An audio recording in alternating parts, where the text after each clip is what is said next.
Another bundle of joy, আরেকটি বিনোদনের উৎস।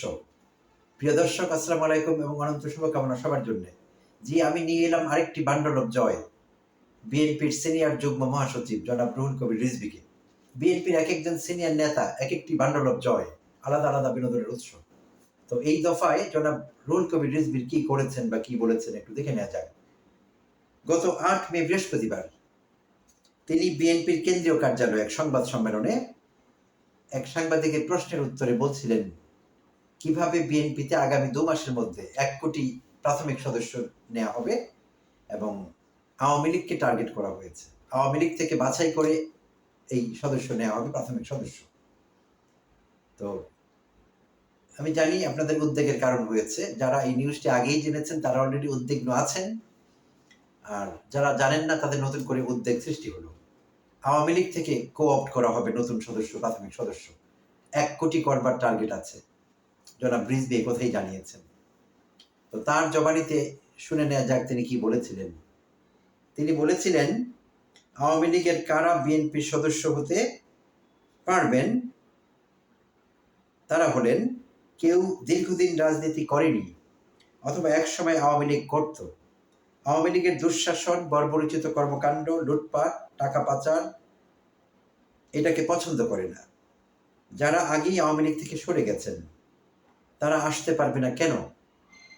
রিজভী সাহেব আমাদের কাছে, জনগণের কাছে, দেশবাসীর কাছে প্রশ্ন রেখেছেন, আওয়ামী লীগের ওইসব লোকজন বিএনপিতে আসতে পারবে না কেন? সমাজের যারা ফ্রেশ মানুষ, একদম ভদ্র মানুষ, যারা হয়তো অবসরে গেছেন, শিক্ষক হতে পারেন, একজন ব্যাংকার, সরকারি কর্মকর্তা, এনজিও কর্মকর্তা কিংবা কৃষক শ্রমিক, ক্রাইটেরিয়াগুলো বলেছেন কারা কারা কোন কোন ক্রাইটেরিয়া ফুলফিল করলে বিএনপির মেম্বার হবার যোগ্যতা রাখবেন। তারা শিক্ষক, এনজিও কর্মকর্তা, সরকারি কর্মকর্তা, অবসরপ্রাপ্ত, এদের কথা বলেছেন। এবং ফ্রেশ মানুষ তারা কেউ কেউ, এবং ভদ্র মানুষ যারা, তাদের কথা বলেছেন। একসময় আওয়ামী লীগ করতেন কিন্তু ভদ্র মানুষ। তো প্রিয় দর্শক, আমি দুঃখিত, আওয়ামী লীগ করলে কেউ ভদ্র হয় এটা তো বিএনপি বিশ্বাস করে না। আর বিশ্বাস যে করে না তার প্রমাণ দিচ্ছি।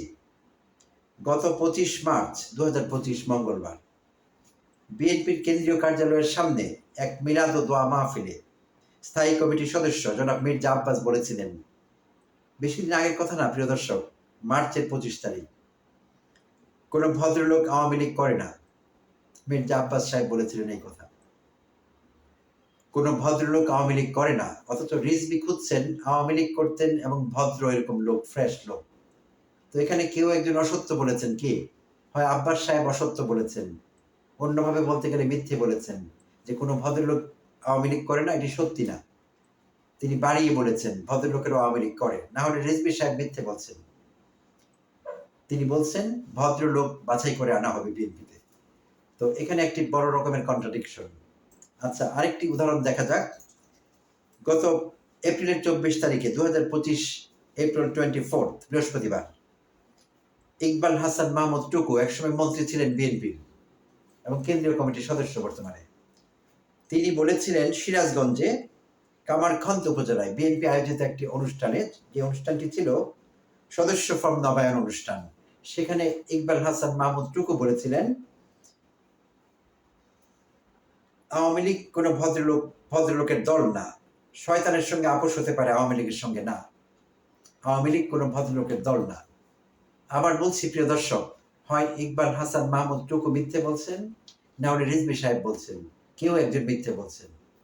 দুজনই সত্যি বলতে পারেন না, কারণ বিপরীতধর্মী কথা বলেছেন। তো এই যদি হয় অবস্থা, তাহলে বান্ডল অফ জয় বলা ছাড়া আর কি বলার আছে প্রিয় দর্শক? এক একজন নেতা এক একটি নতুন নতুন বান্ডল অফ জয়, প্রতিদিন কোনো না কোনো কারণে মুখ খুলছেন আর আমরা আমোদিত হচ্ছি, আমাদের আনন্দ বেড়েই চলেছে দিন দিন। তো এইটি কোনো ভালো কথা না। এই যে কন্ট্রাডিকশন, স্ববিরোধিতা, এটি বিএনপিকে কোন পর্যায়ে নিয়ে যাচ্ছে তাদের মধ্যে বিন্দুমাত্র ধারণা নেই।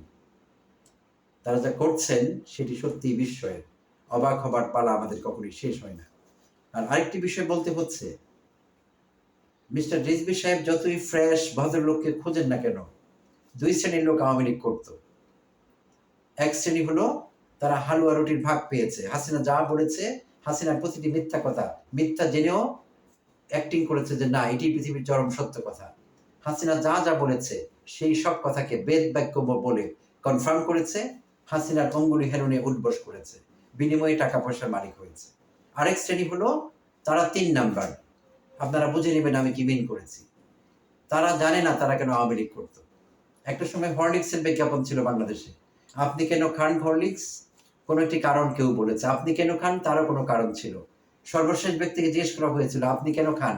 তিনি বলেছিলেন, আমি তো এমনি এমনি খাই। তো এমনি এমনি আওয়ামী লীগ করে এমন লোকের সংখ্যা কিন্তু কম না।